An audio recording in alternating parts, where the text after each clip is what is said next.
राजा कि आज की सुबह में पिता परमेश्वर प्यारे प्रभु जी हम एक बार फिर से पिता आपके चरणों तले पाए जाते हैं, पिता इकट्ठा पाए जाते हैं जो कि आपके पवित्र नाम का पिता मैं धन्यवाद करती हूँ। आज की सुबह जब मरकुस 10 अध्याय में हम जाते हैं प्रभु जी, पढ़ते हैं पिता परमेश्वर, हमारे मन को खोल दे पिता, हमारे हृदय को खोल दे ताकि प्रभु जी वचनों में जो छुपी हुई जो गहराई है पिता परमेश्वर, जो भेद भरी बातें हैं हम जान सके और समझ सके इस अध्याय के द्वारा जो आप हम सबों को ही सिखाना चाहते हैं पिता, मेरे द्वारा बताना चाहते हैं हमें उन बातों को हम सब सीख सके प्रभु यीशु मसीह के नाम में। और आप सबों का ही एक बार फिर से स्वागत है। और आइए हम मरकुस 10 अध्याय में जाएंगे। मरकुस की पुस्तक अध्याय 10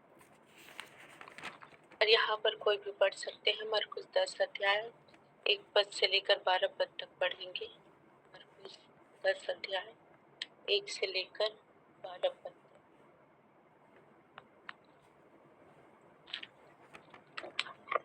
सबको जय मसीह के है। इस घड़ी हम लोग वचन पढ़ेंगे। मरकुस 10 इसका 1 से 12। वचन पढ़ने में प्रभु हमारी सहायता करे। शीर्षक है तलाक के विषय यीशु की शिक्षा। फिर वह वहां से उठकर यहूदिया की सीमा में और यरदन के पार आया। भीड़ उसके पास फिर इकट्ठी हो गई और वह अपनी रीति के अनुसार उन्हें फिर उपदेश देने लगा। तब फरीसियों ने उसके पास आकर उसकी परीक्षा करने को उससे पूछा, क्या यह उचित है कि पुरुष अपनी पत्नी को त्यागे? उसने उनको उत्तर दिया, मूसा ने तुम्हें क्या आज्ञा दी है? उन्होंने कहा, मूसा ने त्याग पत्र लिखने और त्यागने की आज्ञा दी है। यीशु ने उनसे कहा, तुम्हारे मन की कठोरता के कारण उसने तुम्हारे लिए यह आज्ञा लिखी, पर सृष्टि के आरंभ से परमेश्वर ने नर और नारी करके उनको बनाया है। इस कारण मनुष्य अपने माता पिता से अलग होकर अपनी पत्नी के साथ रहेगा और वे दोनों एक तन होंगे। इसलिए वे आप दो नहीं पर एक तन हैं। इसलिए जिससे परमेश्वर ने जोड़ा है उससे मनुष्य अलग न करे। घर में चेलों ने उसके विषय में उससे फिर पूछा। उसने उनसे कहा, जो कोई अपनी पत्नी को त्याग कर दूसरी से विवाह करे तो वह उस पहली के विरोध में व्यभिचार करता है। और यदि पत्नी अपने पति को छोड़कर दूसरे से विवाह करे तो वह व्यभिचार करती है। यहाँ तक धन्यवाद सिस्टर जी। यहाँ पर हम लोग पढ़ रहे हैं हेडिंग में तलाक के विषय में यीशु की शिक्षा। तो यहाँ पर स्पष्ट है कि प्रभु यीशु मसीह यहाँ पर भी उपदेश दे रहे हैं। और किस विषय पर उपदेश दे रहे हैं? तलाक के विषय पर। पहला पद में लिखा हुआ है, फिर वह वहां से उठकर यहूदिया की सीमा में और यरदन के पार आया। भीड़ उसके पास फिर इकट्ठी हो गई और वह अपनी रीति के अनुसार उन्हें उपदेश देने लगा। तो यहाँ पर हम पढ़ रहे हैं कि प्रभु यीशु मसीह जो है एक और जगह में पाया जाता है, यहूदिया की सीमा में, यरदन के पार। और हमने जब 9 अध्याय को पढ़ा था तो वहाँ पर मरकुस 9:33 में लिखा हुआ है, मरकुस 9:33 में, कि वे कफरनहूम आए और वहीं उन्होंने चेलों को शिक्षा दी। और अब यहाँ 10 अध्याय में पढ़ रहे हैं कि वे यहूदिया और यरदन नदी के क्षेत्र में आए हैं और प्रभु यीशु मसीह यहाँ पर हम देख रहे हैं कि जगह जगह जाकर सेवा कर रहे हैं। और उनका काम ही एक ही था, उनका काम एक ही काम है उनके पास, लोगों को सिखाना। और यहाँ पर लिखा हुआ है कि अपनी रीति के अनुसार उन्हें फिर उपदेश देने लगा, अपनी रीति के अनुसार, अर्थात जैसे प्रभु यीशु मसीह का स्वभाव था कि प्रतिदिन का उनका कार्य था, हर दिन करने वाला काम था, आदत थी, वैसे ही उन्होंने फिर से शिक्षा दी। अर्थात बार बार वो यही काम को कर रहे हैं। प्रभु यीशु मसीह नहीं थक रहे हैं, हमेशा ही सेवा में लगे हैं, चेलों को सिखा रहे हैं, भीड़ को सिखा रहे हैं। प्रभु यीशु मसीह का कार्य है उपदेश देना। और यहाँ पर देख रहे हैं कि अभी प्रभु यीशु मसीह कहाँ है, यहूदिया की सीमा और यरदन के पार में है। अर्थात जो है जगह जो है बदल गई है, लोग बदल गए हैं, लेकिन प्रभु यीशु मसीह अपनी रीति के अनुसार फिर से वो उपदेश देना शुरू कर दिए हैं। भले ही जगह बदल गई, लेकिन लोग बदल गए, लेकिन प्रभु यीशु मसीह का कार्य था उपदेश देना।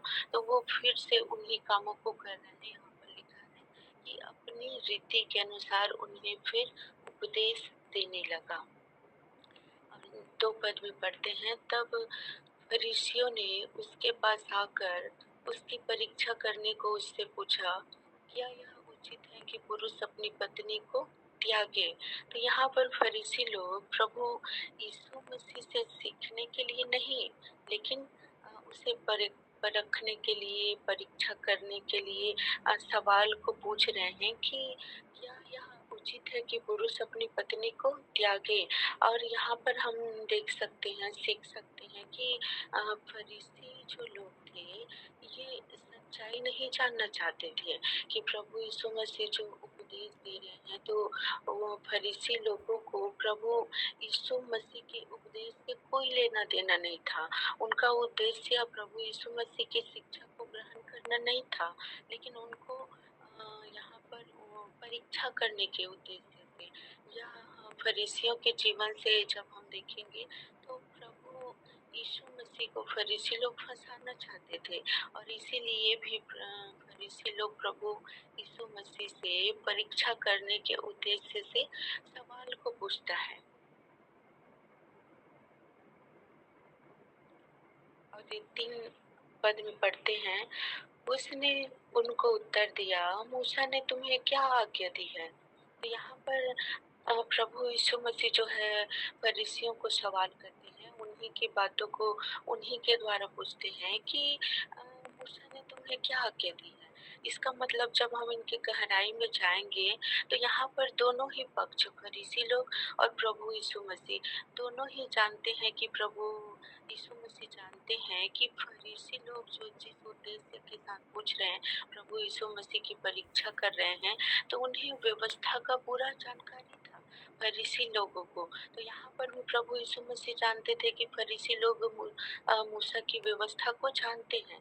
तो यहाँ पर प्रभु यीशु मसीह पूछते हैं कि उसने उनको उत्तर दिया, मूसा ने तुम्हें क्या आज्ञा दी है? तो यहाँ पर प्रभु यीशु मसीह पूछ रहे हैं फरीसियों को कि मूसा ने तुम्हें क्या आज्ञा दी है?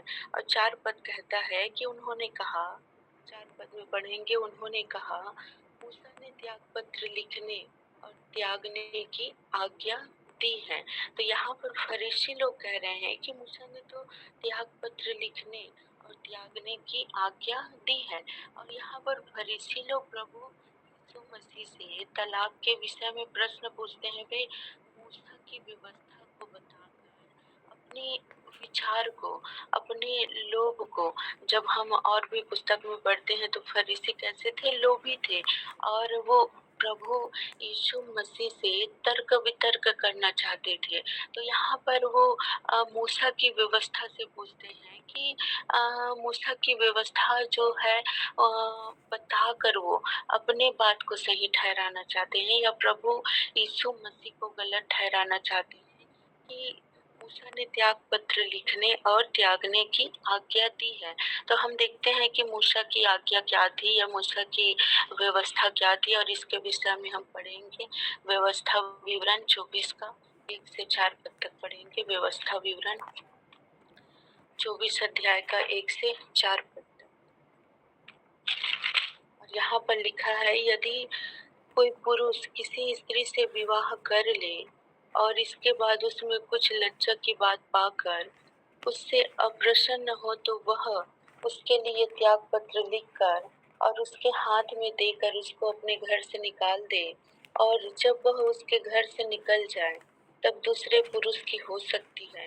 परंतु यदि वह उस दूसरे पुरुष को भी अप्रिय लगे और वह उसके लिए त्याग पत्र लिखकर और उसके हाथ में देकर उसे अपने घर से निकाल दे, या वह दूसरा पुरुष जिसने उसको अपनी स्त्री कर लिया हो वह मर जाए, तो उसका पहला पति जिसने उसको निकाल दिया हो उसके अशुद्ध होने के बाद उसे अपनी पत्नी न बनाने पाए, क्योंकि यह यहोवा के सम्मुख घृणित बात है।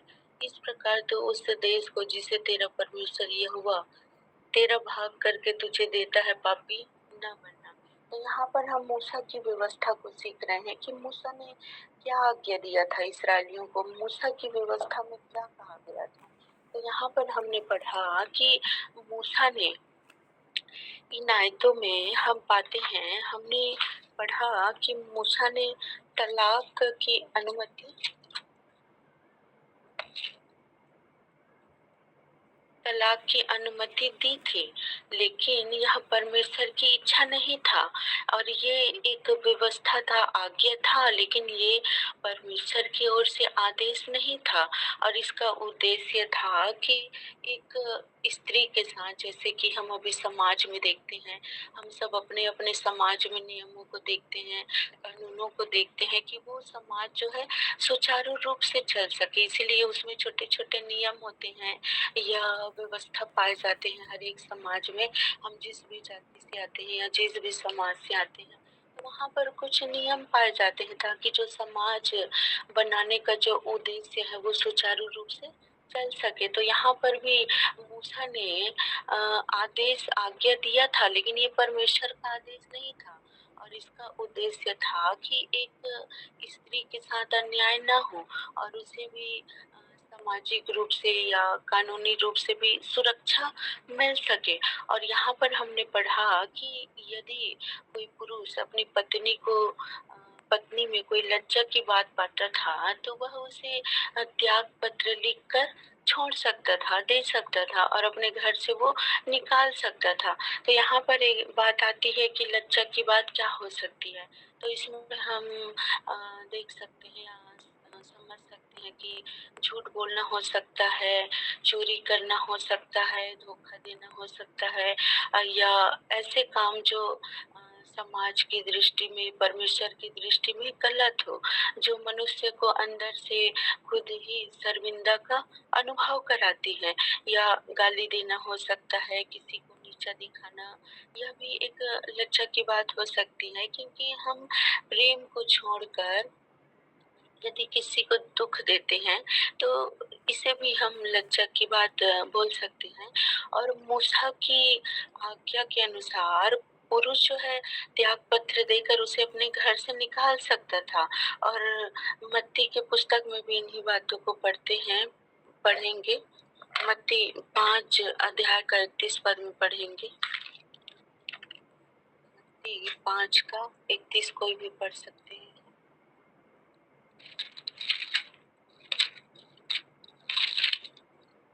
जिसने खोल लिया है पढ़ सकते हैं। मत्ती 5 का 31। तो यहाँ पर भी वही बात है, यहाँ कहा गया है, यह भी कहा गया था जो कोई अपनी पत्नी को तलाक देना चाहे तो उसे त्याग पत्र दे। तो यहाँ पर भी प्रभु यीशु मसीह सिखा रहे हैं, तलाक के विषय में सिखा रहे हैं। पहाड़ी उपदेश में हम लोग सीख रहे हैं, मत्ती 5:31 में सीख रहे हैं, और प्रभु यीशु मसीह कह रहे हैं कि यह भी कहा गया था। तो यहाँ भी प्रभु यीशु मसीह मूसा की व्यवस्था को बता रहे हैं कि जो कोई अपनी पत्नी को तलाक देना चाहे तो उसे त्याग पत्र दें। तो तलाक देना ठीक है, तलाक दे सकता है, लेकिन पहले उसे त्याग पत्र देना आवश्यक है। और तलाक देना चाहे तो वो दे सकता है, लेकिन उसे त्याग पत्र देना आवश्यक है। और मरकुस 10 का 4 पद में हमने पढ़ा, मरकुस 10 का 4 में उन्होंने कहा, मूसा ने त्याग पत्र लिखने और त्यागने की आज्ञा दी है। तो यहाँ पर मूसा ने त्याग पत्र लिखने और त्यागने की आज्ञा दी है, और इन्हीं व्यवस्था के द्वारा, इन्हीं आज्ञा के द्वारा जो फरीसी लोग थे प्रभु यीशु मसीह को फंसाना चाहते थे। तो यहाँ पर एक सवाल आता है कि जब 1 पद में हम पढ़ते हैं कि वहाँ पर भीड़ भी है, लिखा हुआ है भीड़ उसके पास फिर इकट्ठी हो गई। तो प्रभु यीशु मसीह के पास भीड़ भी है, और हम देखते हैं फरीसी लोग भी हैं। तो फरीसी लोग ही क्यों प्रभु यीशु मसीह को फंसाना चाहते हैं, या क्यों फरीसी लोग ही परीक्षा करना चाहते हैं? तो मेरे मन में ये सवाल आया। तो यहाँ पर फरीसी जो लोग हैं, और हम सिस्टर के द्वारा सीखे थे कि ये जो फरीसी लोग थे, यहूदी जो समाज के प्रमुख थे, और ये प्रभावशाली लोग थे या धार्मिक अगुवे थे, और ये लोग जो है व्यवस्था को अच्छी रीति से जानने वाले लोग थे। और यूहन्ना 3 का 1 पद में लिखा है कि जो निकोदेमुस था वो भी फरीसियों का सरदार था। अर्थात जो फरीसी लोग हैं, मैं बताना चाहती हूँ कि जो फरीसी लोग थे वे एक सम्मानित व्यक्ति के रूप में या प्रमुख व्यक्ति के रूप में स्वयं ही खुद निर्णय लेने वाला, लोगों को शिक्षा देने वाला व्यक्ति थे। और इस प्रकार हम समझ सकते हैं कि फरीसी जो है व्यवस्था का जानने वाला था, व्यवस्था को दूसरों को सिखाने वाले लोग थे। और यहाँ पर व्यवस्था की बातों को, मूसा की आज्ञाओं को फरीसी जानते थे। तो यहाँ पर जब प्रभु यीशु मसीह सिखाते हैं तो कहीं न कहीं उनके मन में, या फरीसियों के मन में एक प्रकार का प्रभु यीशु मसीह को वे लोग जो है ग्रहण नहीं कर पाते थे कि ये ऐसा कैसे सिखा सकते हैं, या व्यवस्था तो इस प्रकार कहता है और प्रभु यीशु मसीह इस प्रकार कहते हैं। तो प्रभु यीशु मसीह के विचारों को या प्रभु यीशु मसीह को फरीसी लोग ग्रहण ही नहीं कर पाते थे। और इसी वजह से बार-बार हम जब और भी पुस्तकों में पढ़ते हैं, मत्ती, मरकुस, लूका में, तो हम पाते हैं कि जो शास्त्री थे, फरीसी थे, सदूकी थे, तो ये जो लोग थे बार-बार प्रभु यीशु मसीह से तर्क-वितर्क करने के लिए तैयार रहते थे। तो यही कारण है कि फरीसी लोग यहाँ भी प्रभु यीशु मसीह की परीक्षा करने के उद्देश्य से या फंसाने के उद्देश्य से प्रभु यीशु मसीह से सवालों को पूछते हैं, कि मूसा की व्यवस्था को लाते हैं कि मूसा की व्यवस्था में तो ऐसा कहा गया है। और मूसा ने व्यवस्था लिखने का क्या उद्देश्य था, कि व्यवस्था के अनुसार त्याग पत्र देने का जो उद्देश्य था, कि हम देखते हैं कि स्त्री के विषय में, महिला के विषय में, एक छोड़ी हुई स्त्री पर यदि ऐसे ही बिना त्याग पत्र के यदि छोड़ दिया जाए तो व्यभिचार का आरोप भी लग सकता है, और कोई भी कुछ भी बोल सकता है। तो जैसे कि हमने अभी सुना कि समाज को सुचारू रूप से चलाना है, तो वहाँ पर छोटे-छोटे नियम पाए जाते हैं, ताकि जो समाज है वो अच्छी रीति से चल सके या सुचारू रूप से चल सके, और समाज में स्त्री को सम्मान मिल सके। और यह त्याग पत्र इस बात का प्रमाण था कि वो स्त्री होती थी, जो भी छोड़ी जा रही है, वो स्त्री अब स्वतंत्र है, और वो पूरे मान सम्मान के साथ, मर्यादा के साथ वो दूसरा विवाह कर सकते हैं। और जब फरीसियों ने मूसा की इस आज्ञा का उपयोग अपने स्वार्थ के लिए, अपने लोभ के लिए या प्रभु यीशु मसीह की परीक्षा के उद्देश्य के साथ करता है, तब प्रभु यीशु मसीह जो है इसका स्पष्टीकरण जो है 5 पद में करता है। 5 आयत को पढ़ेंगे। यीशु ने उनसे कहा, तुम्हारे मन की कठोरता के कारण उसने तुम्हारे लिए यह आज्ञा लिखी। तो यहाँ पर 5 पद में हम पढ़ते हैं कि प्रभु यीशु मसीह उसको स्पष्ट करते हैं, फरीसियों की बातों को स्पष्ट करते हैं। मूसा ने तो आज्ञा दी थी, लेकिन क्यों आज्ञा दिया था? यहाँ पर प्रभु यीशु मसीह स्पष्ट करते हैं कि तुम्हारे मन की कठोरता के कारण यह आज्ञा मूसा ने दी थी। और प्रभु यीशु मसीह 6 पद में बताता है, 6 पद में पढ़ते हैं, पर सृष्टि के आरंभ से परमेश्वर ने नर और नारी करके उनको बनाया है। तो यहाँ पर प्रभु यीशु मसीह जो है फरीसियों को सृष्टि के आरंभ में लेकर जाता है, कि परमेश्वर के योजना को बताता है, परमेश्वर के उद्देश्य को बताता है कि सृष्टि के आरंभ में परमेश्वर ने नर और नारी करके उनको बनाया था। और इसके लिए हम पढ़ेंगे उत्पत्ति 1 का 27 पद पढ़ेंगे, वो भी पढ़ सकते हैं। उत्पत्ति 1 का 27 पद।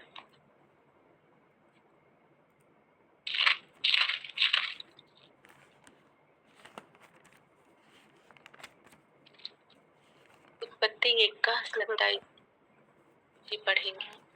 तब परमेश्वर ने मनुष्य को अपने स्वरूप के अनुसार उत्पन्न किया, उस अपने ही स्वरूप के अनुसार परमेश्वर ने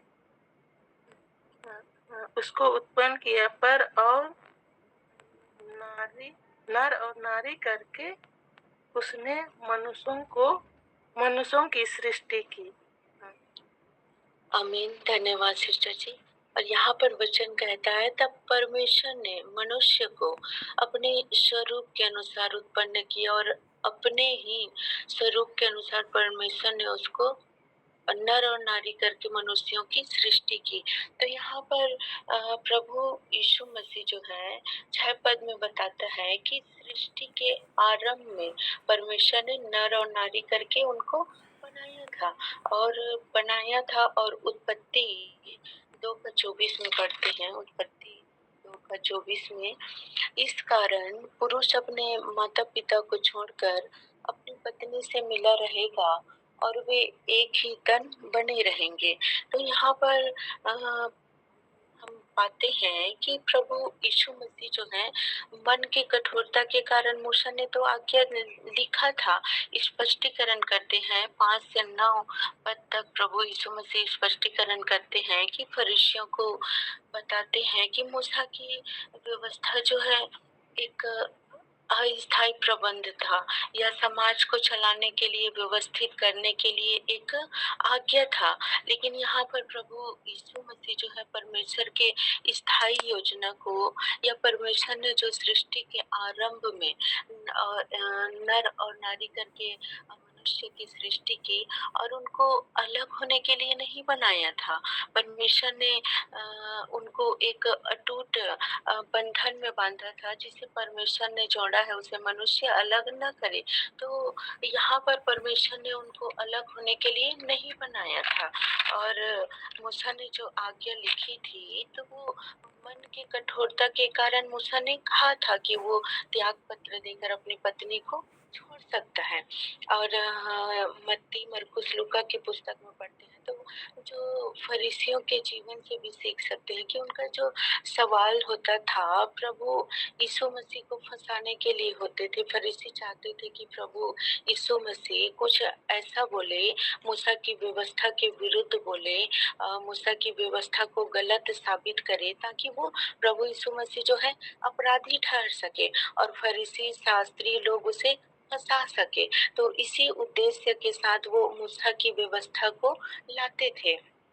लेकिन यहाँ पर हम देख पाते हैं कि प्रभु यीशु मसीह फरीसियों को उत्पत्ति की पुस्तक की ओर ले जाते हैं, सृष्टि की आरंभ की ओर ले जाता है। और 6 पद में हमने पढ़ा, मरकुस 10 का 6 पद में,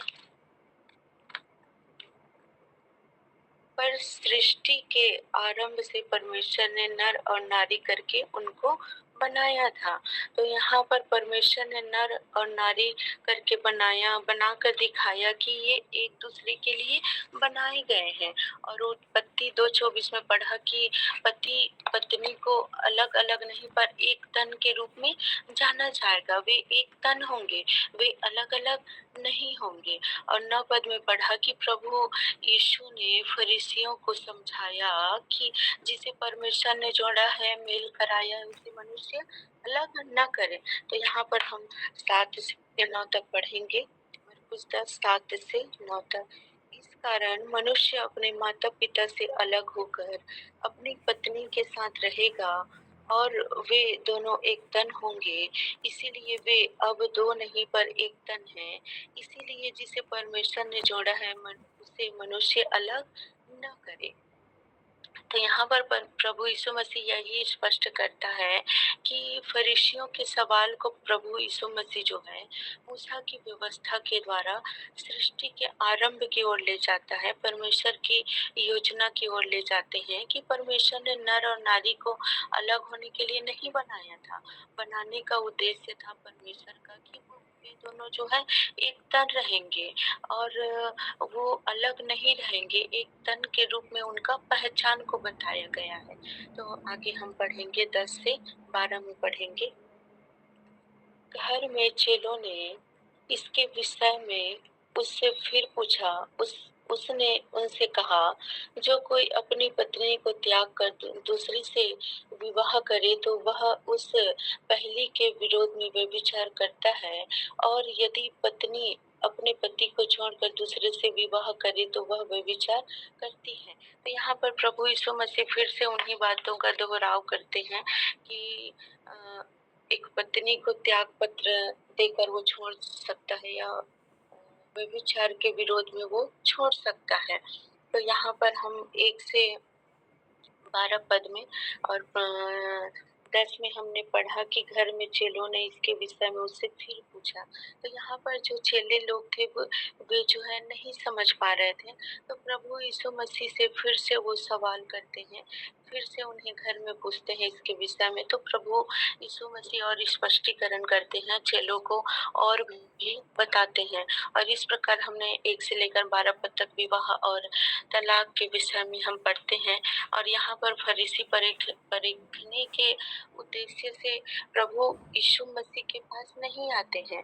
और यहाँ पर हम सीख सकते हैं कि हम किस उद्देश्य के साथ प्रभु यीशु मसीह के पास आते हैं, किस उद्देश्य को लेकर आते हैं। क्या हम वचनों को परखने के उद्देश्य से आते हैं या हम सीखने के उद्देश्य से आते हैं। तो हम जब अपने जीवन में इन बातों को लागू करते हैं तो हम भी अपने आप को इस जगह में रखते हैं कि हम किस उद्देश्य के साथ प्रभु यीशु मसीह के पास आते हैं। और मूसा की व्यवस्था जो है हमें क्या नहीं करना है इन बातों को सिखाता है। और प्रभु यीशु मसीह हमें प्रेम करना है और क्या करना है, कौन सी बातों को हमें करना है, परमेश्वर की योजना के विषय में, परमेश्वर की सृष्टि के विषय में बताता है, परमेश्वर की बातों को बताता है कि हमें क्या करना है, हमें प्रेम करना है। और जो मूसा की जो व्यवस्था थी वो जो व्यवस्था जो है क्या नहीं करना है इस विषय पर शिक्षा देता है। तो आगे हम और भी पढ़ेंगे, 13 से लेकर 16 तक पढ़ेंगे, 13 से लेकर 16 तक। फिर लोग बालकों को उसके पास लाने लगे कि वह उन पर हाथ रखे, पर चेलों ने उसको डांटा। यीशु ने यह देखकर क्रुद्ध होकर उनसे कहा, बालकों को मेरे पास आने दो और उन्हें मना न करो, क्योंकि परमेश्वर का राज्य ऐसो ही का है। मैं तुमसे सच कहता हूँ कि जो कोई परमेश्वर के राज्य को बालक के समान ग्रहण न करे, वह उसमें कभी प्रवेश न करने पाएगा। और उसने उन्हें गोद में लिया और उन पर हाथ रखकर उन्हें आशीष जी, तो यहाँ पर हम देखते हैं, इन आयतों में देखते हैं, इन पद में देखते हैं कि प्रभु यीशु मसीह कहते हैं कि परमेश्वर का राज्य के विषय में सिखा रहे हैं कि वहाँ पर जो लोग थे बालकों को उसके पास लाने लगे और प्रभु यीशु मसीह उन पर हाथ रखने लगे, पर चेलों ने उनको डांट रहे हैं, बालकों को मना कर रहे हैं। तो प्रभु यीशु मसीह बता रहे हैं स्वर्ग राज्य के विषय में, वहाँ पर बता रहे हैं कि परमेश्वर का जो राज्य है ऐसे ही लोगों का है, अर्थात बालकों के समान है, बच्चों के समान है। और इसका अर्थ है कि हमें बालकों के जीवन से सीखना है, बच्चों के जीवन से सीखना है। और बच्चों के जीवन को देखते हैं, बालकों के गुण को जब देखते हैं, उनके स्वभाव को देखते हैं, तो जैसे एक बच्चा होता है, बालक होता है, तो वो सीधा होता है, सरल होता है, उसमें किसी भी प्रकार का कपट की बातें नहीं पाई जाती हैं, चालाकी की बातें नहीं पाई जाती हैं, और वो अपने माता पिता पर पूरा भरोसा करते हैं। और उनको पता होता है कि उनके जो माता पिता हैं उसे वो कभी नहीं छोड़ेंगे, ना तो वो कभी त्यागेंगे। और यही भरोसा विश्वास के साथ वो अपने माँ बाप के ऊपर पूरी रीति से डिपेंड होते हैं। और जिन बच्चों के जीवन से हम सीख सकते हैं कि हमें भी सरल होना है, हमें भी नम्र होना है। और बालकों के जीवन को देखते हैं कि वे किसी के प्रति कपट को अपने हृदय में नहीं रखते हैं, निष्कपट होते हैं और नम्र होते हैं। और वो किसी के अंदर, अपने अंदर में ईर्ष्या, भेदभाव को हम बालकों के अंदर में नहीं देखते हैं। और मत्ती 18:3 में पढ़ते हैं, 18:3 में यहाँ पर परमेश्वर कहता है, मत्ती 18:3, और कहा, मैं तुमसे सच कहता हूँ कि जब तक तुम न फिरो और बालकों के समान न बनो, तुम स्वर्ग के राज्य में प्रवेश नहीं करने पाओगे। तो यहाँ पर प्रभु यीशु मसीह सिखा रहे हैं चेलों को, और भी बता रहे हैं कि जब तक तुम बालकों के समान न बनो, बच्चों जैसे ही सरल, नम्र, विश्वास, भरोसा से भरे न रहो, तब तक स्वर्ग राज्य में प्रवेश नहीं करने पाओगे। और यहाँ भी मरकुस 10 में पढ़ते हैं, 10 अध्याय का 16 में पढ़ते हैं, 15 में पढ़ते हैं, मैं तुमसे सच कहता हूँ कि जो कोई परमेश्वर के राज्य को बालक के समान ग्रहण न करे, वह उसमें कभी भी प्रवेश न करने पाएगा। इस प्रकार हम यदि हम स्वर्ग राज्य में जाना चाहते हैं, तो एक बालक के समान हमें दीन होना है, नम्र होना है, निष्कपट होना है, ताकि हम भी परमेश्वर के राज्य में पाए जाएं। और 16 पद में लिखा हुआ है, और उसने उन्हें गोद में लिया और उन पर हाथ रखकर उन्हें आशीष दी। तो यहाँ पर प्रभु यीशु मसीह ने उस बालक को गोद में लिया और उन पर हाथ रखकर उन्हें आशीष दी। तो हम प्रभु यीशु मसीह को जब ग्रहण कर लेते हैं, अपना कर प्रभु यीशु मसीह की बातों को हम चलते हैं, तो प्रभु यीशु मसीह हमें भी क्या करते हैं, प्रेम करते हैं, अपने गोद में ले लेता है और हमें आशीष को देता है। तो इस प्रकार से हम आज यहीं तक सीखेंगे। और हम लोगों ने सीखा कि जो तलाक के विषय में सीखा कि प्रभु यीशु मसीह अपने चेलों को, और जो भीड़ थी वहाँ पर, जो भीड़ पाया जाता है, तो वहाँ पर भीड़ को तलाक के विषय में सिखा रहे हैं। और यहाँ पर फरीसियों के सवाल के अनुसार ही प्रभु यीशु मसीह वहाँ पर उपदेश दे रहे हैं। फरीसियों ने जो सवाल रखा था मूसा की व्यवस्था को लेकर कि मूसा ने तुम्हें क्या आज्ञा दिया है, तो फरीसियों ने कहा कि मूसा ने त्याग पत्र लिखने और त्यागने की आज्ञा दी है। तो फरीसियों की चालाकियों को उन्हीं के द्वारा वो परमेश्वर की योजना में लेकर जाता है, परमेश्वर के उद्देश्य में लेकर जाता है। प्रभु यीशु मसीह की आरंभ में परमेश्वर ने ऐसा नहीं बनाया था, लेकिन मन की कठोरता के कारण, लोगों के कठोर हृदय के कारण मूसा ने उस व्यवस्था को, या मूसा ने आज्ञा को लिखा था। और तो यहाँ पर तलाक के विषय में हम सब सीखने पाए कि तलाक परमेश्वर की योजना नहीं है। और जो विवाह है, तलाक है, तो तलाक लेना जो है परमेश्वर की इच्छा नहीं है, और परमेश्वर नहीं चाहता है कि कोई भी मनुष्य तलाक ले। और ये मन की कठोरता के कारण, या जो है यदि उसमें व्यभिचार के अलावा कुछ ऐसी बात पाई जाती है तो वो छोड़कर तलाक ले सकता है, लेकिन परमेश्वर की मर्जी नहीं है ये। और इसके लिए हमने उत्पत्ति की पुस्तक में पढ़ा, सृष्टि के आरंभ में पढ़ा कि परमेश्वर ने नर और नारी करके उसको बनाया था, अपने स्वरूप में बनाया था, और परमेश्वर ने उसको एक ही तन के रूप में रखा था, एक ही तन के रूप में उसे नर और नारी को जोड़ा था। तो यहाँ पर प्रभु यीशु मसीह जो फरीसियों की चालाकी के अनुसार ही परमेश्वर की योजना को स्थापित करते हैं, तलाक के विषय में फरीसियों को सिखाते हैं, भीड़ को सिखाते हैं। और यहाँ पर 10 पद में पढ़ा कि चेले जो है नहीं समझ पा रहे थे। तो कई बार जैसा प्रभु यीशु मसीह हमें भी सिखाना चाहते हैं, बताना चाहते हैं, तो कई बार हो सकता है हम भी वचन के अनुसार नहीं सीख पाते होंगे, या वचन पढ़ने के बाद भी नहीं हम जैसा हमें जानना चाहिए वैसा वचनों को नहीं जान पाते हैं। फिर भी कोई बात नहीं, प्रभु यीशु मसीह हम बार बार वचनों को पढ़ें, दोहराव करें, और परमेश्वर की योजना के अनुसार परमेश्वर ने जो हमें करने के लिए कहा है, हम उन्हीं बातों को करें। तो इस वचन के द्वारा परमेश्वर पिता हम सबों को आशीष प्रदान करे। और आइए इस समय हम प्रार्थना करेंगे। प्रेमी पिता परमेश्वर, धन्यवाद करती हूँ राजा की आज मरकुस की पुस्तक को प्रभु जी पढ़ने में आपने सहायता किया। पिता परमेश्वर, प्यारे प्रभु जी, जैसे आपने लोगों को आदेश दिया, सिखाया, वैसे ही हमें भी पिता परमेश्वर सत्य में, खराई में, विश्वास योग्यता में चलना सिखा, और बालकों के समान बनना सीखा, नम्र बना, दीन बना पिता, आप पर भरोसा करने वाला, विश्वास करने वाला बना, ताकि हम भी पिता परमेश्वर आपके स्वर्गीय राज्य में पिता प्रवेश करने पाए, आपके राज्य के योग्य जीवन को हम जीने वाले बन सके, प्रभु यीशु मसीह के नाम, आमीन। Thank you sister. प्रभु आपको बहुत आयत की आशीष दे। और सच में प्रभु अपने समय में जब इस पृथ्वी पर थे, उन्होंने सारी बातों को जो उनके सामने आया उनको उन्होंने स्पष्ट करने का पूरा प्रयास किया, ताकि हम किसी भी उलझन में ना रहें और आगे परमेश्वर के राज्य में हम प्रवेश करते चले जाएं, उसके स्वरूप और समानता में हम बदलते चले जाएं। तो परमेश्वर को सारा आदर और महिमा मिले। और बहन को बहुत धन्यवाद हो, उन्होंने बड़े ही अच्छे तरीके से हमारे बीच में सारी बातों को रखने का प्रयास किया।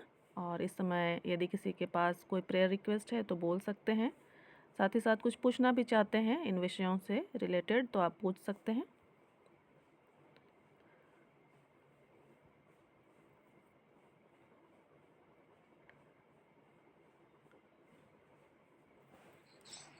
मैं एक क्वेश्चन पूछना चाहती हूँ। जैसे यहाँ पर हम लोग देखें,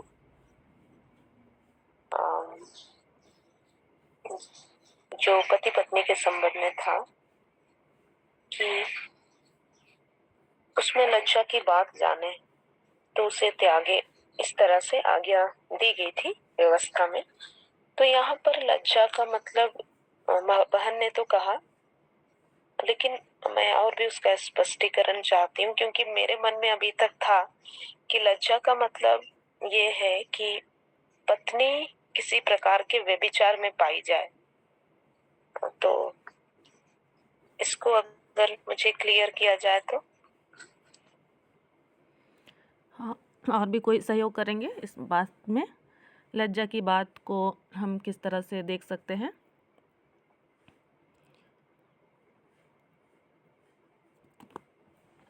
व्यवस्था विवरण में हमने देखा लज्जा की बात पाए जाने पर उसे त्यागपत्र देने की बात कही गई है। तो वो लज्जा की बात क्या हो सकती है? स्पेशली किस बात को हम मुख्य रूप से लज्जा की बात बोल करके हम उसको डिफ़ाइन करेंगे? कोई और है बोलना चाहेंगे तो? व्यभिचार की बात, या फिर उसके साथ हम और दूसरी बातों को भी वहाँ पर ऐड कर सकते हैं, गाली देना या झूठ बोलना, धोखा देना, या और भी अन्य अन्य बातें। बाकी लोग भी अपने विचार रख सकते हैं। क्या हम सारी बातों को वहाँ पर ऐड करें या तो फिर व्यभिचार एक मुख्य जो है बात होता है वहाँ पर, या फिर उनके बीच में कोई संबंध ना होना, हाँ रिलेशनशिप। हाँ। तो जो लज्जा की बात है वो व्यभिचार ही है या गाली देना भी हो सकता है या झूठ बोलना या अन्य बात भी, इसको हम क्या समझ सकते हैं? वैसे तो व्यभिचार ही उस समय था, व्यवस्था के अनुसार पूजा की। और उस समय एक औरत को पकड़ा गया था, तो जब यीशु मसीह के पास कुछ फरीसी और सदूकी उस स्त्री को लेकर आए, क्योंकि उस समय उन लोगों ने उसे व्यभिचार करते हुए पकड़ा था, जो है कि जैसे व्यभिचार अगर किसी स्त्री ने किया है तो क्या कह सकते हैं उसे। हाँ ठीक है ब्रदर। मेरी समझ से तो व्यभिचार ही है। और दूसरा ये कि उनके बीच में अगर संबंध सही नहीं है,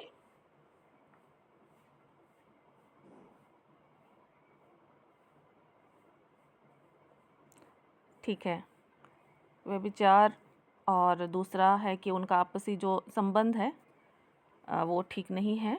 हाँ, और ओनीला सिस्टर भी बोल रही थी, और भी कोई बोल सकता है मैं भी जल्दी वही से? समझ रही थी, व्यभिचार को ही समझ रही थी, लज्जा की बात।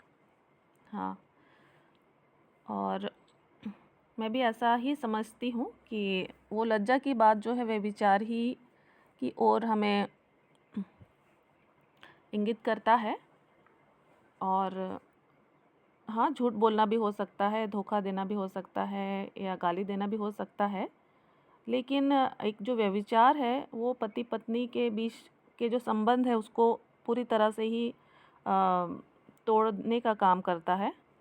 और अगर वो पाया जाता है उनके बीच में तो निश्चय ही कुछ कदम उठाने की आवश्यकता होती है।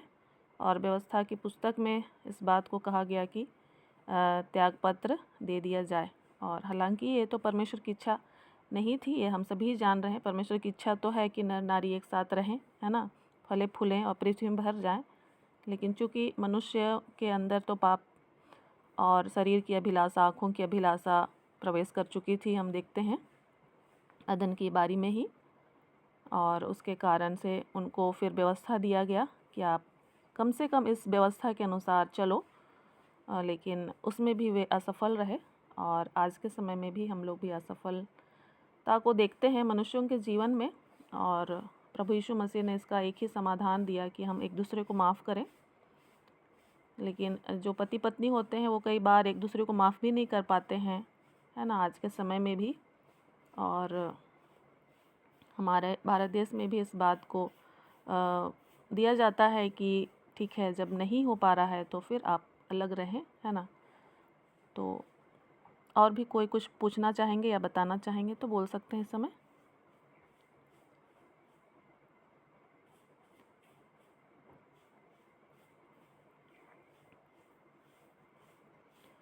और एक बात मैं और भी कहना चाहूँगी। हाँ, कोई बोल रहे हैं कुछ? सिस्टर, हाँ बोलिए। हम मसीह में हैं और खुद भी बुरी बातें बोल भी रहे हैं, तो ये लज्जा की बात है सिस्टर। बेविचार की तो है, लेकिन और कुछ भी हम गाली गलौज दे रहे हैं या किसी के बारे में बुरा भला बोल रहे हैं ना, तो ये भी लज्जा की बात है। हाँ, तो सभी बातों को ही हमको ठीक करना है ना, मसीही जीवन में या फिर गैर मसीही भी हैं तो किसी सबको पता ही है भला बुरा क्या है। और एक बात मुझे याद आती है, होशे की पुस्तक को जब हम देखते हैं तो परमेश्वर उस बात को भी हमें सिखाना चाहते हैं कि कोई यदि व्यभिचारी भी है, और यहाँ पर हम लोग केवल महिला को नहीं सोचेंगे, है ना, यहाँ पुरुष और स्त्री दोनों ही इसके एक समान उसका ये होते हैं, दोनों ही इसके एक समान पात्र होते हैं। तो होशे की पुस्तक में जब हम देखते हैं तो परमेश्वर इस बात को हमें सिखाते हैं कि वो कितना ही व्यभिचारी हो तो भी परमेश्वर उससे प्रेम करने के लिए होशे से कहते हैं ना। और आप संसार में वो ऐसे लोग भी हमको मिलेंगे आज के टाइम में भी, हो सकता है हम ज़्यादा नहीं देखते होंगे, लेकिन कुछ ऐसे लोग होंगे जो कि व्यभिचार होने के बाद भी माफ़ करने का इच्छा रखते हैं कि नहीं? आप लोग सोच सकते हैं क्या? हो सकता है उनकी संख्या ज़्यादा ना हो, हमको दिखाई नहीं देते हैं होंगे, लेकिन बहुत सारे ऐसे भी हैं, बहुत सारे ऐसे पुरुष या स्त्री हैं जो कि उस बात को तकलीफ़ तो लगता ही है, लेकिन फिर भी वो चाहते हैं कि माफ़ किया जाए और आगे बढ़ा जाए। बहुत सारी ऐसी महिलाएं हैं जो ये कहती हैं कि मेरे पति व्यभिचार में हैं, लेकिन फिर भी मैं उनके साथ ही रहना चाहती हूँ। तो ये किस बात को दर्शाता है? कि वो उनको माफ़ करती हैं, है ना? तो हम लोग सभी बातों को इस पृथ्वी पर देखते हैं, हम अपने दृष्टिकोण को या विचार को और थोड़ा विस्तृत करें, है ना? कई बार हम भी सीमित हो जाते हैं या कठोर हो जाते हैं, लेकिन बाइबल हमें बहुत सारी बातों को बताता है और दिखाता है, और साथ ही पवित्र आत्मा हमको इस बात को समझने के लिए या फिर करने के लिए सहायता करता है ना। या फिर बहुत सारे ऐसे भी पुरुष हैं जिनकी पत्नियां बहुत सारे लज्जा की बातों को करती हैं, है ना। वो हो सकता है चलो गाली देना हुआ या अलग तरह का जो व्यवहार हुआ, साथ ही साथ व्यभिचार की बातें हुई, लेकिन भी वो पुरुष सह लेते हैं और कहते हैं कि नहीं, मैं उन्हें माफ़ करता हूँ और मैं चाहता हूँ कि हम फिर अपने संबंध को ठीक करें और आगे बढ़ाएं, है ना। तो ये समझ का जो आत्मा है या बुद्धि है, वो पति और पत्नी के बीच में हो सकता है हमको कम देखने को मिलता है, लेकिन ये होता है। ये परमेश्वर की ओर से प्रभु मनुष्यों को वो क्षमता दी जाती है ना। तो हम उस बात को भी डिस्कस कर सकते हैं, है ना। जब हम लोग ऐसे लोगों के साथ हमको डील करना हो, बातचीत करना हो, है ना, तो हम हर बात को उनके सामने रखें। तो हर तरह की बातों को जब वो देखेंगे तो उनको प्रेरणा मिलेगी, है ना। लेकिन अगर केवल हम इतनी ही बातों को रखेंगे कि हाँ, उसने व्यभिचार किया तो उसको तलाक दे दिया जाए, है ना, या तो फिर माफ़ कर दिया जाए, तो वो भी सीमित हो जाते हैं और उतना ही तक उनको प्रेरणा मिलती है। लेकिन हम और भी बातों को, इस विषय को देखने का जो ये है, और निश्चय ही जहाँ पर प्रताड़ना हो रहा है, बहुत ज़्यादा कठोरता हो रहा है, हद से बाहर जा रहा है ना, चाहे वो लड़की के लिए हो चाहे लड़का के लिए हो, तो निश्चय ही कदम उठाना चाहिए। कई बार लड़के भी होते हैं इतना ज़्यादा प्रताड़ित होते हैं अपने पारिवारिक जीवन में, और वो बोल नहीं पाते हैं अपनी बातों को, है ना। कई बार महिलाएं इतनी ज़्यादा प्रताड़ित होती हैं कि वो भी बोल नहीं पाती हैं। तो दोनों को ही अपने जीवन को जीने का हक है, चाहे वो एक साथ रह करके जिए या तो फिर अलग अलग हो करके जिए, है ना। निश्चय ही परमेश्वर की इच्छा तो है कि वो एक साथ ही रहें, लेकिन अब उसको अप्लाई नहीं कर पा रहे हैं वो दोनों, तो वो आगे कदम उठा सकते हैं। ठीक है, प्रभु और सारी बातों को हमको समझने में सहायता करें, और बहन ममता को बहुत धन्यवाद देते हैं। प्रभु ने और आशीष दे, और निश्चय ही प्रभु का वचन कहता है मजदूर को मजदूरी दिया जाए, है ना। तो ठीक है, किसी के पास प्रेयर रिक्वेस्ट है तो बोल सकते हैं जल्दी से।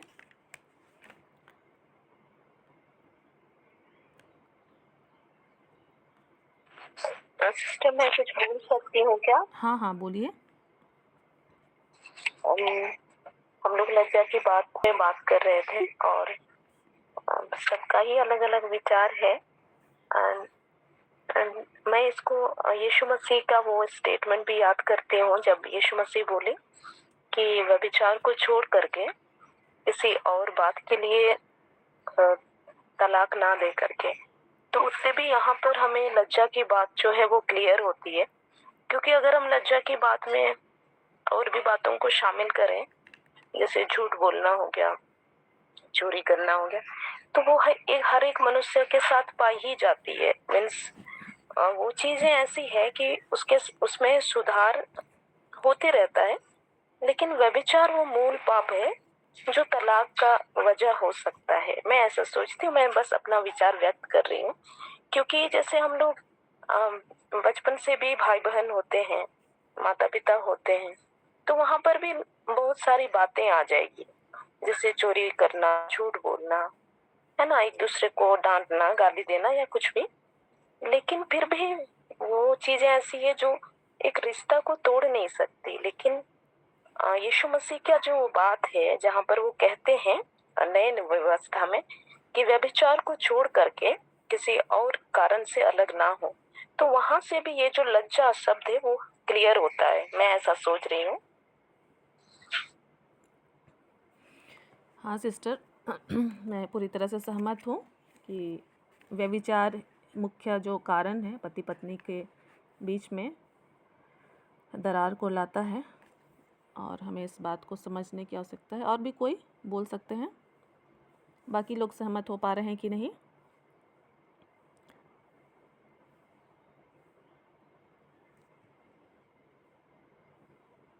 नीलम सिस्टर?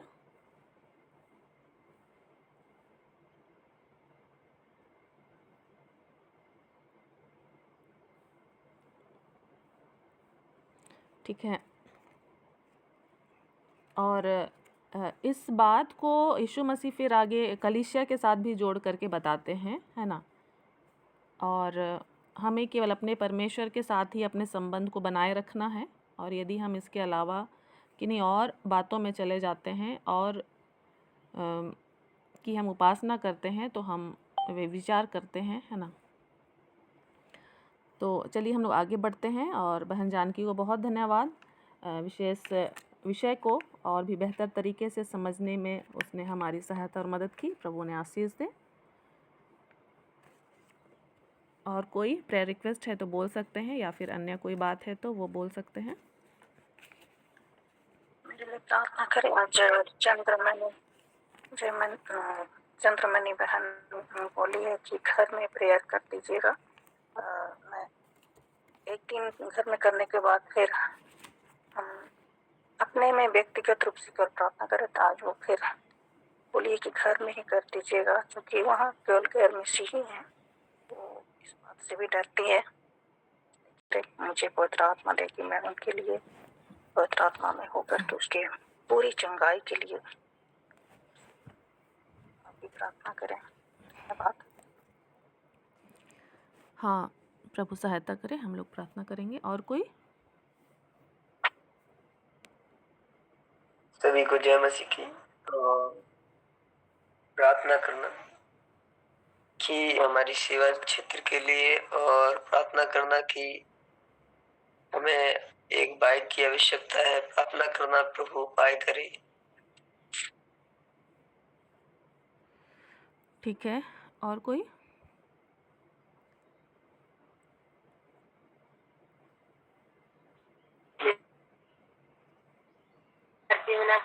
मेरे गले में छोटा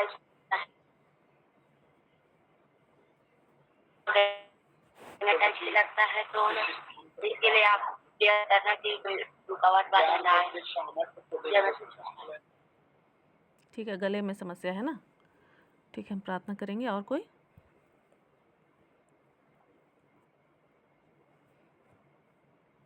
जय मसीह की सिस्टर। जय मसीह की। मेरे लिए प्रार्थना करें। मेरे सिर दुख रहा है और नार के पीछे से दुख रहा है, तो प्रार्थना करें। जय मसीह की। ठीक है। और कोई?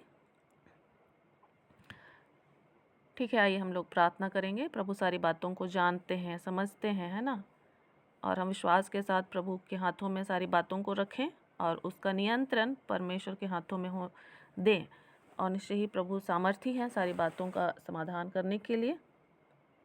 परमेश्वर का वचन कहता है, अपनी सारी चिंता मुझ पर डाल दो, क्योंकि मुझे तुम्हारा ध्यान है।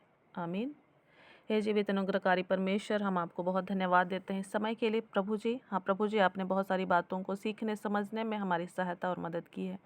प्रेमी परमेश्वर, इस घड़ी विशेष बातों को जो हमने सुना, सीखा प्रभु जी, और उसको और भी अधिक सीखने समझने में प्रभु जी, और उसको लागू करने में आप हमारी सहायता और मदद कीजिए। हाँ प्रभु जी, एक एक के जीवन के लिए प्रभु जी ये बातें और भी अधिक स्पष्ट हो सकें, और भी हमारे समाज में प्रभु जी, आस पड़ोस में, हमारे भारत देश में बहुत सारे पति पत्नी पाए जाते हैं, उनको हम विशेष रूप से आपके निकट लाते हैं, जिनके बीच में प्रभु जी अनबन पाया जाता है। हाँ प्रभु जी, शैतान हर एक परिवार को तोड़ना चाहता है, जैसे वो आरंभ से ही उसने तोड़ने की योजना बनाई। हाँ प्रभु जी, इस समय उन सारी योजनाओं को जो शैतान की ओर से परिवार को तोड़ने के लिए पति पत्नी के बीच में शक संदेह और प्रेम की कमी को उत्पन्न करता है, हम यीशु के नाम से खारिज करते हैं हर एक अशुद्ध आत्माओं को जो इन कार्यों के लिए नियुक्त किए गए हैं।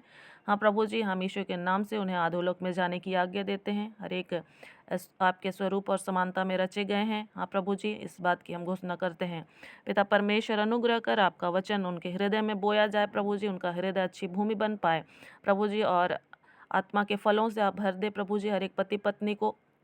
और प्रभु जी वो अपने पारिवारिक जीवन को आपकी ओर से आशीष समझकर प्रभु जी बहुत ही आनंद के साथ जीवन जी सके। हाँ प्रभु जी, और उसके द्वारा आपकी जो योजना है फूलो फलो और पृथ्वी भर जाओ। हाँ प्रभु जी, वो योजना पूरी होने पाए। अनुग्रह कर पिता परमेश्वर, एक दूसरे के लिए क्षमा का आत्मा दीजिए प्रभु जी, क्षमा का मन दीजिए, प्रेम का मन दीजिए। अनुग्रह कर परमेश्वर। और प्रभु जी, इस घड़ी हम धन्यवाद देते हैं ममता सिस्टर के लिए कि आपने प्रभु जी उनको सहायता किया इन विषयों को हमारे बीच में रखने के लिए। जो भी बोझ आपने उसके कंधे पर दिया है प्रभु जी, उसको पूरा करने में आप आने वाले समय में भी सहायता करें प्रभु जी। आप उसको जो उसके लिए मजदूरी है प्रभु जी, उससे स्वर्ग से दिया जाए। उसके पूरे परिवार घराने को आपके हाथों में देते हैं प्रभु जी। और इस घड़ी हम प्रार्थना करते हैं हमें से हर एक के जीवन में जो भी गलतियां हैं प्रभु जी, मन की कठोरता है, अंधापन है प्रभु जी, और फरीसियों का स्वभाव हमारे अंदर पाया जाता है, उन सारी बातों को हम मान लेते हैं यीशु के नाम से। हमें क्षमा कीजिए प्रभु जी और हिंसा स्वेद कीजिए। अनुग्रह का प्रभु जी, और हमें बालकों सा मन दीजिए प्रभु जी, ताकि हम बालकों से होकर प्रभु जी आपके निकट आ सकें, आपके राज्य में हम प्रवेश कर सकें। आप प्रभु जी, और आपके साथ अपने संबंध को हम ठीक कर सकें। हाँ प्रभु जी, और उसके साथ हम आगे बढ़ सकें। अनुग्रह कर। और प्रभु जी, हम इस घड़ी विशेष प्रार्थना करते हैं चंद्रमणि के लिए प्रभु जी, जो भी उसका समस्या है आप जानते हैं प्रभु जी, उसके स्वास्थ्य में पूरी तरह से सुधार होने पाए, और जो भी वो शारीरिक मानसिक बंधन को महसूस करती है हम उसे यीशु के नाम से तोड़ डालते हैं। हाँ प्रभु जी, आपने कहा है जो मसीह में है वो स्वतंत्र है। हाँ प्रभु जी, जहाँ प्रभु का आत्मा है वहाँ स्वतंत्रता है। हाँ प्रभु जी, जबकि उसके घर में प्रार्थना की मीटिंग रखने की योजना बनाई जाती है प्रभु जी, उन दोनों बहनों को हम आपके हाथों में सौंपते हैं। हाँ प्रभु जी, आपने कहा है एक से दो भले और उनके परिश्रम का फल अच्छा होता है। हाँ प्रभु जी, अनुग्रह कर। और जितने भी वहाँ पर समस्याएं हैं प्रभु जी, रुकावट की भावनाएं हैं प्रभु जी, उनको हम यीशु के नाम से खारिज करते हैं। आपके स्वर्गदूतों की सेवा को हम मांगते हैं प्रभु जी, उनके घरों में, उन स्थानों में हर एक अशुद्ध आत्माओं को हम खदेड़ते हैं प्रभु जी। आपकी वचन की उपस्थिति को हम वहाँ मांगते हैं, आप उनसे बातचीत करें प्रभु जी, आपका वचन उनके लिए दिया जाए। हाँ प्रभु जी, जैसे आपने इजरायलियों को स्वर्ग से मन्ना दिया प्रभु जी, उस बहन के लिए भी आपका स्वर्गीय आशीष को प्रभु जी, आपके वचन को हम मांगते हैं प्रभु जी। हाँ प्रभु जी, ताकि उसे खाकर वो बल पा सके। हाँ प्रभु जी, आपका वचन उसके लिए खोला जाए प्रभु जी, और वो प्रभु जी आत्मा में होकर आपके साथ अपने संबंध को बेहतर देखते हुए प्रभु जी आनंद के साथ अपने बाकी जीवन को जी सके। अनुग्रह कर प्रभु जी। हम ओनीला सिस्टर को भी आपके हाथों में देते हैं, उन सारी बातों में वो अच्छी रीति से प्रभु जी अगुवाई कर सके। हाँ प्रभु जी, एक अच्छे चेले के रूप में आप उसे इस्तेमाल करें। हाँ प्रभु जी, और बहुतों के लिए आशीष का कारण बनाए। हम प्रार्थना करते हैं दिलीप भाई के लिए, उनकी सेवकाई के लिए।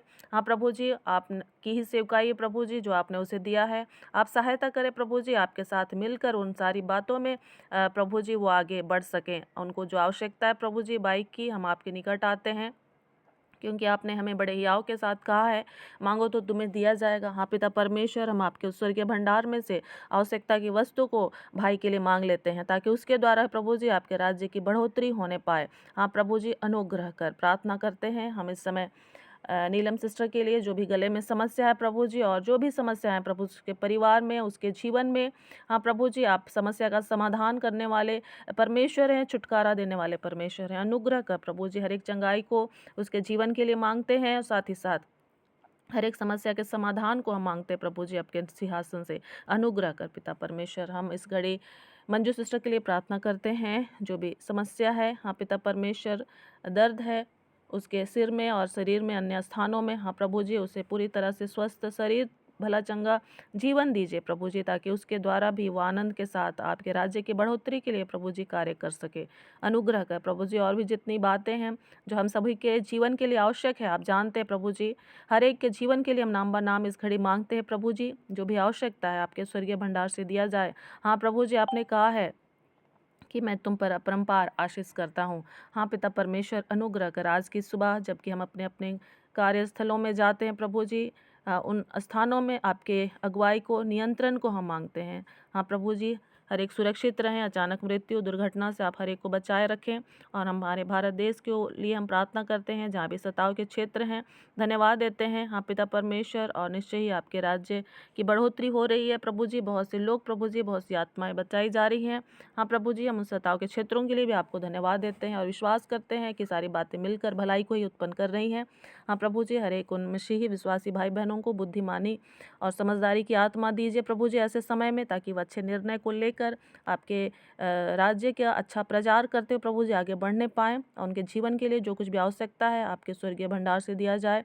हाँ प्रभु जी, किसी का विश्वास टूटने ना पाए, हर एक अंत समय तक प्रभु जी आप पर विश्वास रख सकें। हाँ प्रभु जी, अनुग्रह कर पिता परमेश्वर, जिसके लिए आपने जैसी भी व्यवस्था रखी है, योजना रखी है, उसके पूरा होने के लिए हम प्रार्थना करते हैं। हाँ प्रभु जी, अनुग्रह कर सभी पास्टर्स और अगुए और लीडर्स और जो भी पादरी हैं, हाँ प्रभु जी, आपके दास दासी हैं, जो भी फ्रंट लाइन पे काम करते हैं प्रभु जी, उनको हम आपके हाथों में देते हैं। हाँ प्रभु जी, उनको सही बुद्धि ज्ञान और समझ की आत्मा दीजिए, उस बोझ को दीजिए, ताकि वो हाँ प्रभु जी बुद्धिमानी के साथ बहुतों की अगुवाई कर सके। हाँ प्रभु जी, अनुग्रह कर, जो भी सुधार करना है अगुओं में प्रभु जी, वो आपकी ओर से दिया जाए। हाँ प्रभु जी, अनुग्रह कर, ताकि जितने भी भेड़ें हैं आपकी बेहतर तरीके से प्रभु जी एक अच्छी कलीसिया के रूप में तैयार होते हुए आपके इकलौते पुत्र की बाट जोहने पाए। अनुग्रह कर प्रभु जी। हम प्रार्थना करते हैं जितने भी हमारे गैर मसीही भाई बहन हैं, हाँ प्रभु जी, उनके लिए भी, क्योंकि आप किसी का पक्षपात नहीं करते हैं, सबके लिए आप अपने सूर्य को उदय करते हैं।